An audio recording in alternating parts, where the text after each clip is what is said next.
আল্লাহ বলছে রমজানের 30টা দিন বান্দা আমি স্বর্ণের দামে না, রূপার দামে না, মণি মুক্তার দামে না, আসমান ও জমিনকে শতবারও যদি দাম ধরো এর চাইতে বেশি দামে রমজানের এক এক সেকেন্ড আমি তোমারে দিলাম বান্দা। তুমি সেজদা দিবা একটা, ফেরেশতা লিখবে 70টা। সুবহানাল্লাহ বলবা একবার, ফেরেশতা লিখবে 70 বার। না না না, 70 বার না, আরো বেশি, আরো বেশি। প্রত্যেকবার ফেরেশতা রমজানে 70 লেখার আগে আল্লাহর দিকে তাকায়।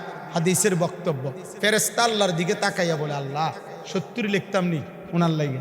আল্লাহ বলে ওয়েট রাখো, চাইলই তারে। তার তো কলজাটার ভিতরে আমার মহব্বত ভরা।